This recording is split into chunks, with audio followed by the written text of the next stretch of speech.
Hello and welcome to a exploration on the normal distribution using Minitab 17. Or sorry, this is 18. Woo! So today I'm going to take you through how to calculate some probabilities and to calculate some values off the normal distribution. We're particularly going to be doing this problem where we look at speeds of vehicles along a stretch of I-10 in which we know it is normally distributed. So that immediately tells you you know exactly the shape of this distribution. It's going to be unimodal, symmetric, and have a bell shape. With a mean of 71, that tells you where the center of that distribution is. Since it is unimodal, it's at 71. And a standard deviation 8, and that tells you exactly how this is spread, which is nice because since you know its shape already, if you know how it's going to be spread out, you know exactly what this looks like. So for A, we're looking to figure out how many people or what proportion of vehicles, that's a terrible sentence. What proportion of vehicles travel less than or equal to the speed limit or go less than... There, I fixed it. Because we all know at least somebody in our lives who doesn't always go the speed limit. Anyway, so if you translate that into a probability statement, that would be the probability that I'm going to use x for our random variable. In this case, it will be our speeds are less than 65 miles per hour. Now, if you look at this and you're like, oh, she messed up. She forgot the equal to. Remember, on the normal distribution, the equal to part actually doesn't matter because it's a continuous distribution with an infinite number of possible values. Whether or not you actually include 65, the equal to part, that 1 point, makes no difference. And the real reason that happens is because when we're calculating probabilities on the normal distribution, you need to have area, and that's the only way to get probability. Unfortunately, the area above 1 point, aka x equaling 65 in this case, is, well, it's a line, and lines don't have area, so whether or not it's there makes no difference. Anyway, so let's calculate this. So I'm going to do this using the graph menu. You also could easily use the calc menu for this one, but I'm going to use graph for pretty much the entire thing. So we're going to go to graph, probability distribution plot, and then we're going to use view probability, but we'll only use view probability, and these other three you'll probably actually never use. Let's hit OK. It defaults to normal. Notice that it also defaults to the standard normal distribution, the distribution with mean 0 and standard deviation 1. We don't have the standard normal. We have the one with mean 71 and standard deviation 8, so we need to change that to match. So make sure that when you're doing this, you change your mean and standard deviation to match whichever distribution you're doing. And if you're doing multiple different problems, you will need to change these values to match the problem that you're doing. Let's go on over to shaded area. Cool. So then you have two options here on how it will take input. Remember, you're going to give the computer, the program, what you know, and it will produce for you what you don't know. So in this case, I know I want to look at speeds less than 65. Those are x values, not probabilities. So I need to change this radio button to x value. And I want to do stuff less than. So I always read the variable x as something like the unknown number or the speeds in this case. So speeds less than 65 miles per hour. So if you think of this on the number line, I'm looking at 65 and things less than it. Things less than 65 in the number line will be to the left of it. So what I really want is a left tail. We'll put in a 65, hit OK. And I'm going to make this just a little bit bigger. So as you look at this graph, it always is going to produce something that looks like this. It immediately tells you what the mean and standard deviation are at the top. I always double check this to make sure that it matches, that I didn't make a typo or something that'll cause me to get this wrong when I shouldn't have. And then the other thing it'll report to you is it always reports the mean and then the value you asked for. So 65 shows up right here, and then above it will be the probability that you want. So just like when we looked at the binomial and the geometric, it shades in red the probability that you asked it for. And this does look like what I wanted, 65 and stuff smaller than it. So it turns out that that probability is just a little bit bigger than 20%. Alrighty, let's do an in-between. So what proportion of vehicles go between 50 and 70 miles per hour on this highway? So we're going to be looking at probability then between 50 and 70 miles per hour. I'm going to stop writing miles per hour just because I'll have to write it way too many times while typing in this case, but you know what I mean. There, just make that look a little nicer. If you have a hard time reading compound inequalities like this, you can read them as a sentence by reading just the first part. So it's saying I want the numbers, or the speeds in my case, that are bigger than 50, since this is, 50 is the smaller of the two. If you have a hard time judging whether or not this is the smaller one, remember this one has 1 point near the 50 and then 2 points near the X, so it must be larger on this side. Or if you think of it like a funnel, here's the narrower part and here's the wider part. Or the alligator mouth is how we teach this when we do it for younger students, and it'll eat the bigger number. So I'm looking at stuff that are bigger than 50. And then you look over here and you say, okay, I want the stuff bigger than 50. That's the first part. And then the second part, that's how you read a compound inequalities with an and. The stuff X that is smaller than 70. So looking at things that are less than 70. So bigger than 50 and less than 70. So we're smaller than. So I want the stuff really that's in between the two. Setting this in up any other direction doesn't make any sense. Fun facts.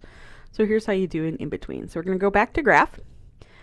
Oh, sorry, I slid a little. Probability distribution plot. View probability.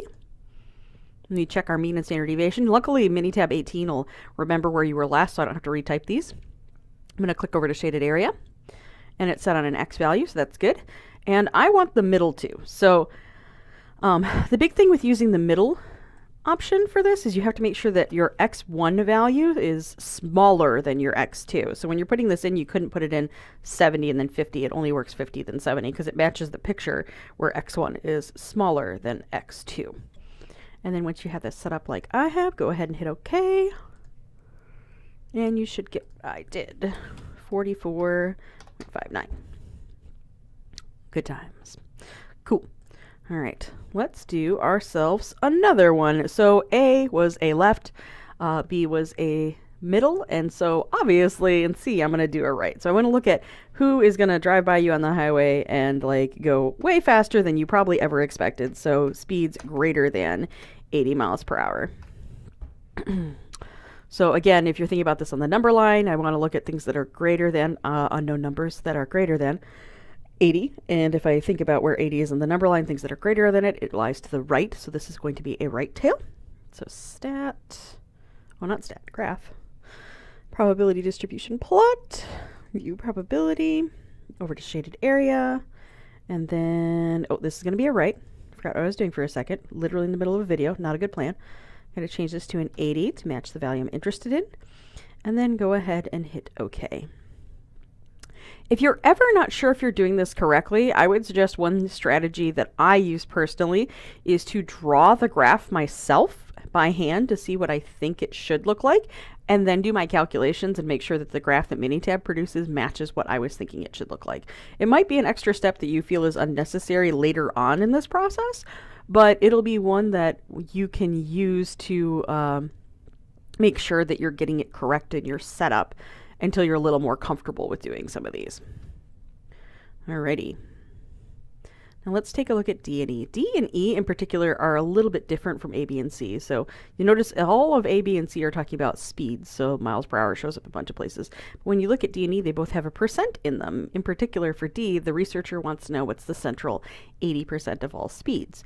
They're giving you a probability, not a value. Oh no.